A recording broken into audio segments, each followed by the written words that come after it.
आप में से कितने लोग हैं जो बहुत एक्साइटेड हैं आज के सेशन को लेकर? तो अब मैं जैसे ही आपको नाम बताऊंगा उनका, जो हमारे आज के गेस्ट हैं, तो आपका जो एक्साइटमेंट लेवल है वो और बढ़ जाएगा। मैं आपको थोड़ा सा बताता हूं YouTube के बारे में। YouTube में क्या है कि पूरे वर्ल्ड की अगर बात करी जाए तो करोड़ों चैनल्स हैं जो अलग अलग जॉनर्स में हैं, अलग अलग कैटेगरीज में हैं। उसमें से दो बड़ी कैटेगरीज हैं, मोटिवेशन और एजुकेशन। पूरे वर्ल्ड में जो वर्ल्ड का नंबर 1 मोटिवेशन चैनल है वो मेरा है, और जो वर्ल्ड का नंबर 1 एजुकेशन चैनल है किसी इंडिपेंडेंट क्रिएटर का, वो उनका है, जो कि हमारे गेस्ट हैं। उनके 17 मिलियन से ज्यादा to the one and only Khan sir.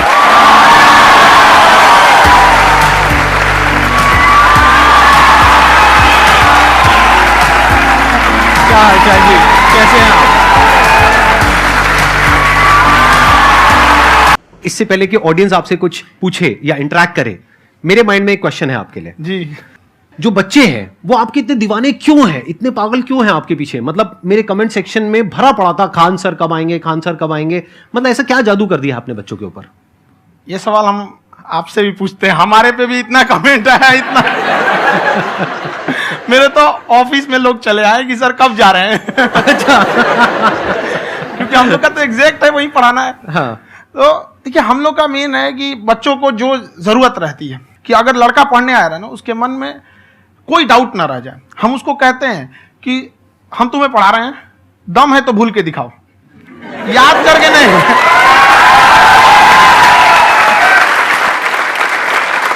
Plus आप जिस प्राइस पॉइंट पे पढ़ा रहे हैं, आई थिंक वो सबसे कम है, वो बहुत ही कम है। सर ये जो फीस का कल्चर है, ये हमारा इंडियन कल्चर नहीं है। हमारा इंडियन कल्चर गुरु दक्षिणा है, उस हिसाब से वो सही है।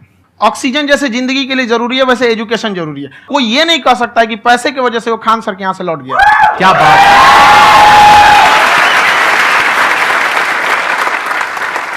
मैंने देखा कि आपका ये जो चैनल है कि ये पिछले 3 साल के अंदर अंदर ही ग्रो किया है। हमको जब चैनल शुरू हुआ तो एक दिन में हम 4-5 वीडियो बनाए।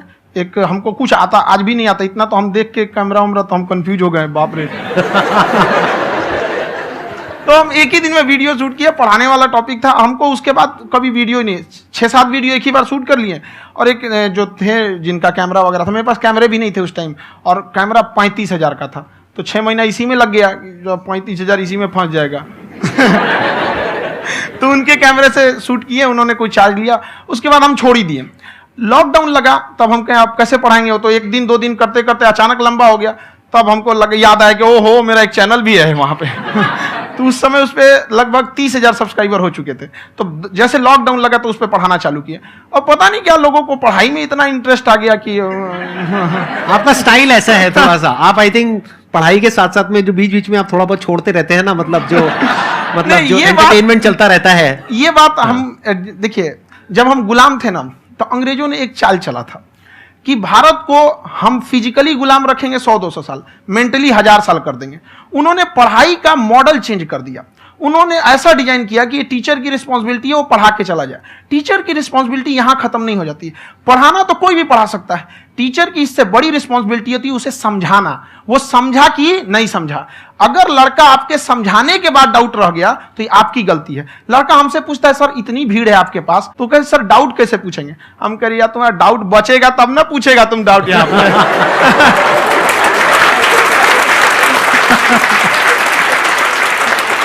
कॉन्फिडेंस नेक्स्ट लेवल है खान सर का, मानना पड़ेगा। और शायद यही वजह है इनकी जो ग्रोथ है उसका।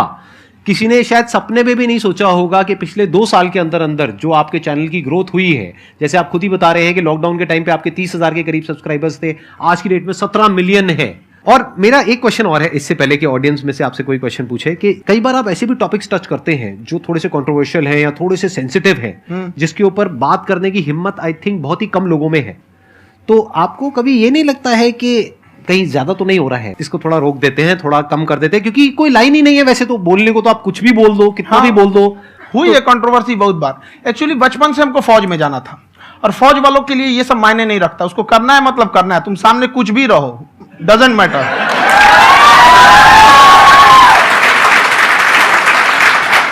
और मैंने YouTube पे देखा कुछ वीडियोस में कि आपका जो इंस्टीट्यूट है वहां पर आज से कुछ साल पहले कुछ बम गिरे थे। हाँ, कुछ गिरे थे, कुछ तो बहुत सॉलिड जगह गिरा था, फटा नहीं वो।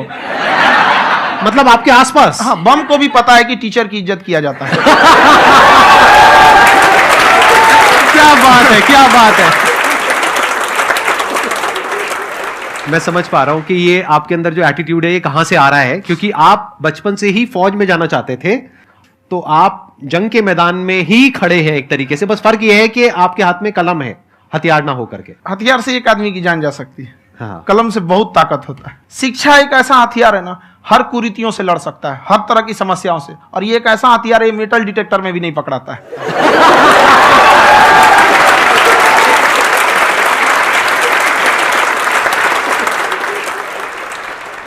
मेरा क्वेश्चन ये है कि अभी प्राइवेट ऑर्गेनाइजेशंस में पीटने का, पनिशमेंट का ये सिस्टम जो है खत्म हो गया है।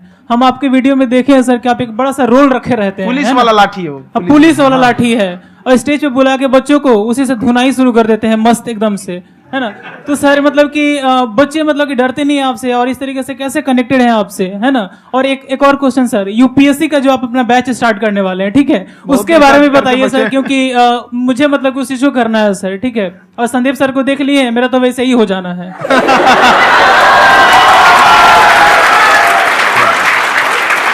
क्या हो जाना है? मेरा पूरा कंप्लीट करो। I'll be an IAS officer next year because I have seen you, sir. My day is like complete, sir. All the best. Thank you so much, sir. Thank you. पूरा बोला करो। Thank you. देखिए, लड़कों को जहां तक पीटने की बात है, जब पढ़ाने की बात आएगी तो उसको हम पूरे बेहतरीन ढंग से पढ़ाएंगे। लेकिन जब सजा देने की बात आएगी ना, तो वो भी बेहतरीन ढंग से होगा। ऐसा थोड़ी होगा कि बस एक ही चीज बेहतरीन ढंग से होगा। और डर का होना बहुत जरूरी है। ये डर भी अपने आप में एक मोटिवेशन है, क्योंकि जब आपके अंदर एक थोड़ा सा डर रहे ना, तो डर के भागिए मत। एक ऐसा डर जिसको आप लगे कि नहीं नहीं थोड़ा सा और करने की जरूरत है, फिर तो ये हम इसको क्रॉस कर जाएंगे यहाँ पर। तो लड़कों के अंदर ये डर बनाना भी जरूरी रहता है। और रही बात यूपीएससी वाले की, जो आपने बोला, बहुत सारे लड़के वेट कर रहे हैं यूपीएससी की, क्योंकि 2-2.5 लाख फीस सारे लोग एफोर्ड नहीं कर सकते। और हमारा वही रहता है, हम तो ज्यादातर हमारे स्टूडेंट देखेंगे तो किसी के रिक्शा वाला, सब्जी वाला, यही लोग, इनको तो 2.5 लाख रुपया, इनके पास पूरी संपत्ति नहीं होती है, फीस कहां से भरेंगे वहां पे, उसके बाद रहेंगे कहां से।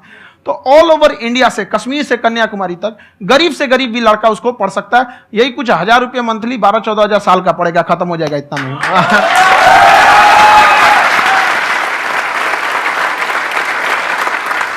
ये जो डंडे वाली बात इन्होंने कही, ये सच है? मतलब आप सच में एक डंडा रखते हो? पुलिस का ही है वो। और मारते हो? हाँ, कि मतलब अगर कोई लड़की छेड़ता है या ऐसा कोई भी उल्टा पुल्टा काम पढ़ाई करता लिखाई है, कुछ भी गलती करेंगे तो पिटाएंगे वो यहाँ पे, कैमरे पे, ऑन कैमरा, जैसा भी रहे, कुछ भी पिटाना तो उनको फिक्स है। एक तो कोई मतलब विधायक जी थे, उनके लड़का को पीट दिए, तो चला दल बल लेके अपना वहां पे। उसने घर पे नहीं बताया था कि सर ने पीटा है, बस बोल दिया कोचिंग में पीटा है। बाद में पता चला हम पीटे हैं, तो उसके पिताजी मेरे सामने और पीटे।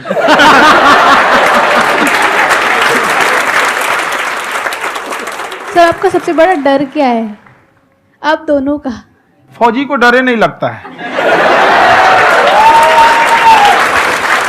बाकी अफसर से पूछिए। आज के सेशन से पहले कोई डर नहीं था, लेकिन अब मुझे इनकी डंडे वाली कहानियां सुन करके डर लग रहा है कि कहीं मैंने गलती से कुछ बोल दिया और इन्होंने कहीं पीछे कुछ रखा हुआ है, और यही आ करके अगर इन्होंने मेरी पिटाई कर दी तो बहुत बुरा हो जाएगा। तो इसलिए हमको थोड़ा डर लग रहा है।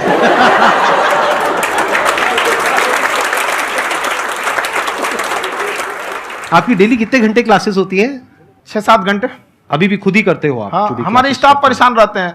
हम 1:30-2 बजे सोते हैं, सुबह 6 बजे उठ जाते हैं, परेशान रहते हैं। अरे इतना क्यों करते हो, है ना? कभी उनको भी साथ साथ लगना पड़ता है ना? उनको साथ साथ लगना पड़ता है। हम जग गए तो कोई सोया थोड़ी रहेगा, परेशान रहते, दिन में सोते ही नहीं है बेचारा, कहीं कहीं जाके सोते रहता है। हम सीट बांध दिए कि भाई तुम इस समय सो जाना, तुम इधर सो जाना। आपकी शादी हो गई है? नहीं हुई है अभी? मेरी खुशहाली देख के आप आइडिया लगा सकते हैं।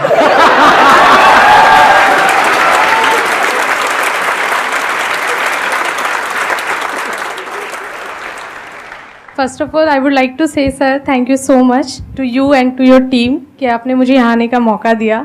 एंड सर अब तक मैंने आपको सिर्फ फ़ोन या लैपटॉप में ही देखा है दोनों को, आज फर्स्ट टाइम लाइव देख रही हूँ तो बहुत अच्छा लग रहा है। तो मेरा क्वेश्चन ये है सर आपसे, जब हम लाइफ में कोई डिसीज़न लेते हैं कि हमें ये पर्टिकुलर चीज़ करनी है, और क्योंकि हम डिसीज़न लेते हैं तो हमारी आदत है कि पहले हम 4 लोगों से पूछते हैं कि तू बता तेरी क्या राय है, तू बता तेरी क्या राय है। तो उनमें से अगर कोई हमें कह देता है कि ये बेकार डिसीजन है मत कर, तो हमारा माइंड कहीं ना कहीं डाइवर्ट होने लगता है और उसकी वजह से हम अपना डिसीजन चेंज कर देते हैं। तो मेरा क्वेश्चन ये है कि कैसे हम अपने डिसीजन पे स्टिक रहे, कैसे हम जो दूसरे के ओपिनियन है उनको अफेक्ट ना होने दें अपने ऊपर। दूसरे से सलाह लेने से पहले एक बार खुद उस पर रिसर्च कर लेना चाहिए, ताकि आप सामने वाला क्या सलाह दे रहा है आपको समझ में आना चाहिए। यहाँ पर ऐसा नहीं है कि कई बार ऐसे होते हैं कि दूसरे वाले को एक्सपीरियंस होता है, तो अगर आपको पहले से आइडिया है, उसके बारे में आप बेहतरीन ढंग से रिसर्च किए हैं कि क्या इसमें प्लस पॉइंट है क्या निगेटिव है, उसके बाद आप किसी से सलाह लेने जाइए। ये नहीं कि मन में आया सीधा बताओ, गड़बड़ा जाएगा। तो वहाँ पे पहले आपको R&D करना पड़ता है, समझ में आया कि नहीं। और जिंदगी हो या गाड़ी, जीतेगा वही जो टाइम पे गियर चेंज कर रहा है। तो डिसीजन चेंज करना बहुत ज्यादा गलत नहीं है। इन्होंने बहुत अच्छी बात कही है और मैं इसी बात में थोड़ा सा और ऐड ऑन करूंगा कि ये जो आपने कहा ना कि अपने डिसीजन पे स्टिक कैसे रहें, ये कोई अच्छी क्वालिटी नहीं है, क्योंकि टाइम टू टाइम आपको अपने डिसीजंस को चेंज करना होता है। जैसे आपने 4 लोगों से डिस्कस किया, कोई इंसान कुछ पॉजिटिव बोल रहा है, कोई नेगेटिव बोल रहा है, उससे फर्क नहीं पड़ना चाहिए। डिपेंड ये करता है कि वो जो बोल रहा है उसका बेसिस क्या है। क्या वो किसी नॉलेज या एक्सपीरियंस के बेस पे बोल रहा है या ऐसे ही कुछ भी बोल रहा है? ऐसे ही बोल रहा है तो फिर उसकी बात पे ध्यान क्यों दे रहे हो? अगर किसी नॉलेज या एक्सपीरियंस के बेस पे बोल रहा है, फिर चाहे वो पॉजिटिव बोल रहा है चाहे नेगेटिव बोल रहा है, दोनों ही मायने रखता है। उसके बाद में रिसर्च करनी है और फिर रिसर्च करने के बाद में फाइनल डिसीजन अपना खुद का होना चाहिए। अब वो डिसीजन उससे अलग भी हो सकता है जो आपने पहले लिया था, और वो सेम भी हो सकता है। सर मेरा क्वेश्चन दोनों से है आपसे, how to deal procrastination and laziness. हमारा ब्रेन है ना, ये बहुत आलसी टाइप का, इसको आराम खोजना पसंद है। अब थोड़ा सा भी आप इसको आराम की ओर लेके चले गए ना तो फिर उधर ही रहेगा। आप सोचेंगे 10 मिनट आराम कर लेते हैं ना, तो 10 मिनट 2 घंटा बना देगा। उसको टॉर्चर कीजिए, चल 10 मिनट बाद में। उसको आप उस पर हावी में, वो कह रहा है कि हमको आराम चाहिए, आपको हाँ आराम मिलेगा, पहले काम फिर मिलेगा आराम। तो आप उसके हिसाब से मत चल। आपका मन कर रहा है थोड़ा सा देख लेते हैं, कोई नोटिफिकेशन आया, आप कोई काम कर रहे हैं, क्यों पहले काम कर लीजिए, बाद में देखिएगा ना नोटिफिकेशन। आप हावी मत होने दीजिए यहाँ पे। अगर आप 5 मिनट भी थोड़ा सा लूज पड़े ना, थोड़ा सा कमर सीधा कर लेते हैं, 2 घंटा बर्बाद कर दिया आपको। हावी मत होने दीजिएगा उसको अपने ऊपर। प्रोक्रेस्टिनेशन को तोड़ने का एक ही तरीका है, सबसे छोटे लेवल पे ले जा करके उस गोल को तोड़ दो। यानी वो गोल बहुत बड़ा है, उसको ब्रेक डाउन करो, उसके सबसे पहले स्टेप पे आ जाओ कि उसको अचीव करने का सबसे पहला स्टेप क्या है। जैसे गाड़ी चलाना सीखना है, उसका सबसे पहला स्टेप क्या है। अगर घर में कोई नहीं है सिखाने वाला या सिखाने वाली, तो बाहर जा करके जो गाड़ी का ड्राइविंग स्कूल है उधर जा करके पैसे दे दो। अब फंस गए ना तो फंसा दो अपने आप को। दिमाग ये लगाओ कि अपने आप को कैसे फंसाया जाए। जब हम फंस जाते हैं ना तो फिर हमको वो काम करना ही पड़ता है। Then there is no looking back. जब तक आप सोच रहे हो तब तक सोच रहे हो, उसको बोलते हैं पैरालिसिस ऑफ एनालिसिस, कि आप सोचते चले जा रहे हो अपने माइंड में, मैं ये करूंगा वो करूंगा वो करूंगा वो करूंगा, और प्रोक्रेस्टिनेट हो रहा है, वो चीज टलती चली जा रही है। तो उसको छोटे से छोटे लेवल पे ब्रेक डाउन करके उसको कर दो, दैट इज नंबर 1। और जैसे ही करना शुरू करते हो, कोशिश करो कि उसको जब तक कि आप सही से नहीं कर लेते हो उसको छोड़ना नहीं है, तो आपकी लेजीनेस भी खत्म हो जाएगी। कई लोगों को तो हमने देखा जो सप्ताह में कुछ भी नहीं करता, वो भी संडे को आराम कर रहा है।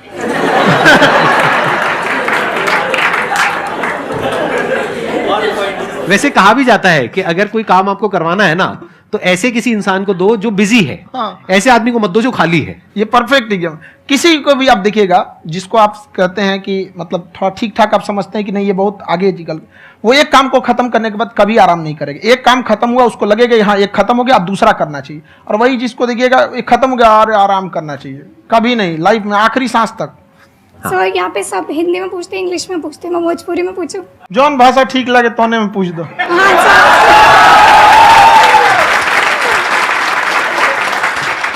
सर ये पूछे के चाहते नहीं कि जैसे हमने के पढ़ाई करे नहीं सर, तो कभी कभी डेली टारगेट्स जो होला वो कंप्लीट ना होला।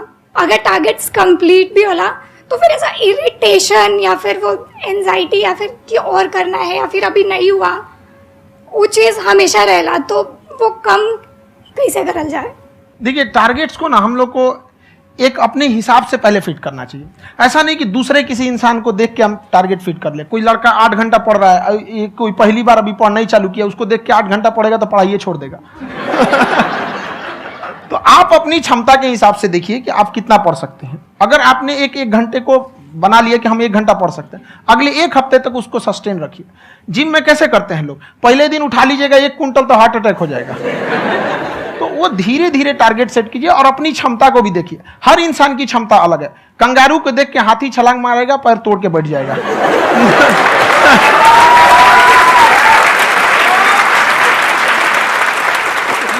अब संदीप सर का मोटिवेशन देख के इसका मतलब क्या कि ट्रेन के आगे खड़ा हो जाएंगे, ढकेल देंगे तुमको। हालांकि ऐसा कर देते हैं, लेकिन ऐसा करिएगा लोग नहीं, क्षमता पता होना चाहिए। आपके अंदर एंजाइटी हो रही है कि मैंने कर तो लिया है, आप ये नहीं कह रहे कि मैंने कुछ भी नहीं किया है फिर मेरे को एंजाइटी हो रही है, आप ये कह रहे हो मैंने काफी कुछ कर लिया है फिर भी एंजाइटी हो रही है कि कहीं कुछ छूट तो नहीं गया है। तो बेसिकली आपको ये देखना है कि अगर आपके अंदर ये एंजाइटी हो रही है, that means you are a very good student, आप एक अच्छे स्टूडेंट हो। क्यों? क्योंकि बहुत सारे स्टूडेंट्स तो ऐसे हैं उनको पढ़ने के नाम से एंजाइटी होती है।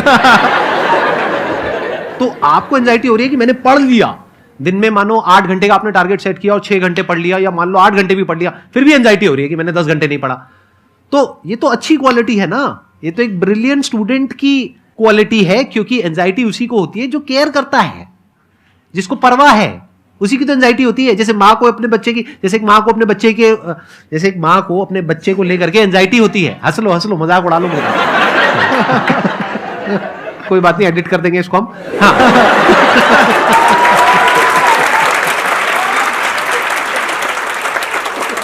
जैसे एक माँ है, उसको अपने बच्चे को लेकर के एंजाइटी होती है, थोड़ी सी भी तबीयत खराब हो जाए उसको एंजाइटी होती है, चाहे बच्चा ठीक भी है, डॉक्टर को नहीं होती है। क्यों? क्योंकि माँ को उस बच्चे से प्यार है। तो दैट मीन्स कि आप अपनी पढ़ाई को लेकर के सीरियस हो, इस वजह से आपके अंदर एंजाइटी हो रही है, विच इज नॉर्मल। जहां पर प्यार मोहब्बत होती है वहां पर थोड़ी बहुत एंजाइटी तो होती ही है ना। समझ रहे हो ना मैं क्या कहना चाह रहा हूं? आप लोग समझ रहे हो ना मैं कहां जा रहा हूं? जब वो किसी और से बात करती है तो एंजाइटी होती है ना।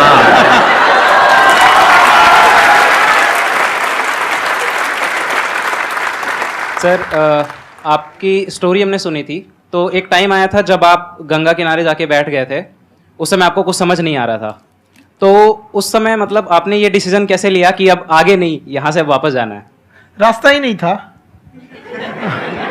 घर जाने के लिए एटलीस्ट 90 रुपए चाहिए थे, जेब में 40 रुपए थे, कैसे घर जाते हैं?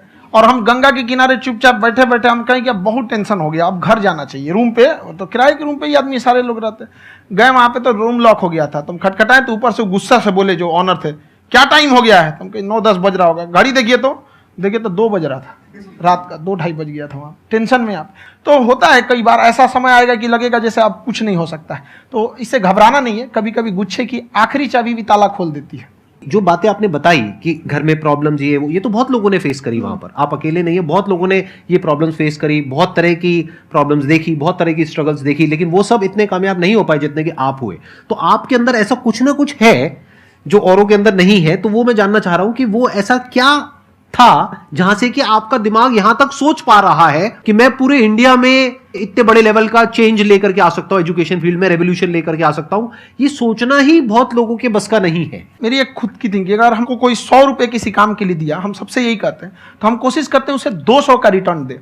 अगर कोई हमसे 200 रुपया फीस दे रहा है, 250 दे रहा है, तो हम उसको ये कोशिश करते हैं कि तुम्हें ऐसा लगे कि नहीं भैया हमने 10-20 हजार का पढ़ लिया यहाँ पर, वो ईमानदारी से कभी कमी नहीं। और हमेशा अगर हम प्रॉमिस X का करते हैं तो डिलीवर 4X करना चाहते हैं। ध्यान से सुनना और ध्यान से समझना इस फर्क को, अगर आप समझ पाए तो बहुत आगे जाओगे लाइफ में। एक वो होते हैं जो ये सोचते हैं कि हमें सब कुछ मिल जाए, हमें कुछ भी करना ना पड़े। दूसरी कैटेगरी होती है लोगों की जिनको जितना मिलता है उसमें भी चोरी चकारी करते हैं या कोशिश करते हैं कि उससे कम दे सामने वाले को जितना कि हमें मिल रहा है। तीसरी कैटेगरी होती है लोगों की, जो इनके जैसे लोग होते हैं, वो क्या करते हैं, वो ये सोचते हैं कि अगर मैंने किसी से 1 रुपए भी लिया, देखा जाए तो 200-250 रुपए कुछ भी नहीं होता है, 200-250 रुपए अगर मैंने लिया तो कैसे उसको 400 रुपए की वैल्यू दूं। ये जो थिंकिंग है ना, यही एक फर्क होता है एक ऐसे इंसान में जो बहुत आगे निकल जाता है और उस इंसान में जो मीडियोकर रह जाता है। आप अपने आप को अपने आप के ऊपर समय दीजिए, उसको डेवलप कीजिए। जब आप अपने आप के ऊपर खर्च करते हैं तो आने वाले समय में लोग गूगल पे आपको सर्च करते हैं। क्या बात है सर, ये आपने अभी बनाया है या ये कोई पुराना आपका वो है? बनते रहता है, इसे फ्लो में बन जाता है। आपके अंदर ना सर एक कवि छुपा हुआ है कहीं ना कहीं जो बाहर आना चाहता है। कभी ना कभी आपने सोचा होगा कुछ? हाँ, कभी कभी देखिए, एक चीज है, संगत का बहुत अच्छा असर पड़ता है। ये चीज को हमेशा, संगति का मतलब लोग हल्के में ले लेते हैं। संगति का मतलब होता है संग संग गति। तो अच्छे लोग के साथ रहेंगे तो संग संग अच्छी गति होती जाएगी, खराब में रहेंगे तो ये भी होता है। बट अपने आप को थोड़ा सोचना चाहिए कि हम केवल जी के मर जाएं इसके लिए नहीं आए हैं। लोग कहते हैं कि सर नाम क्यों नहीं बताते अपना, हमारी एक ही सोच है कि जाने के बाद इस दुनिया से हमको मतलब एक चीज देना चाहते हैं स्टूडेंट्स को कि वो याद करें कि इस पैसे की भाग दौड़ की दुनिया में हर कोई दोनों हाथ से लूटने में लगा है खाली हाथ जाने के लिए, ये सबको लगा है। तो हर कोई को ये सोचना चाहिए कि था कोई इंसान जो इतने कम फीस में इतनी शिक्षा जो महंगी थी, जो कमाने का रास्ता था, उसको भी एकदम कंपटीशन इतना कर दिया कि अब लोगों को अपनी फीस बढ़ाने में डर लगता है कि अरे यार, लड़का कमेंट करता है कि खान सर इतना ले रहे हैं, आप बहुत बड़ा टीचर हो गए।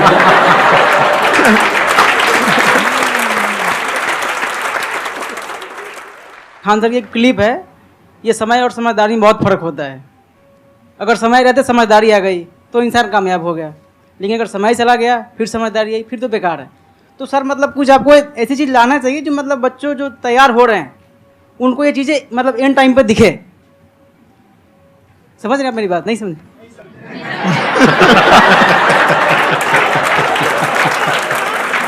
यही होता है सर का मोटिवेशन ज्यादा हो जाता है।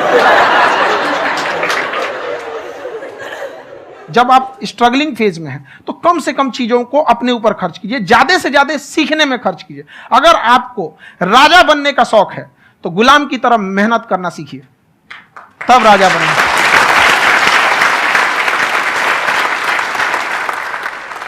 ये दुख, ये दर्द, ये सब तेरे अंदर है। तू अपने बनाए इस पिजड़े से बाहर निकल के देख, तू अपने आप में एक सिकंदर है।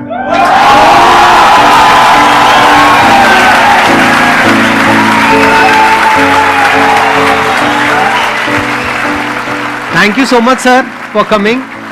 बहुत मजा आया मेरे को आपके साथ में इंटरेक्ट करके। आई एम श्योर आप लोगों को भी बहुत मजा आया होगा।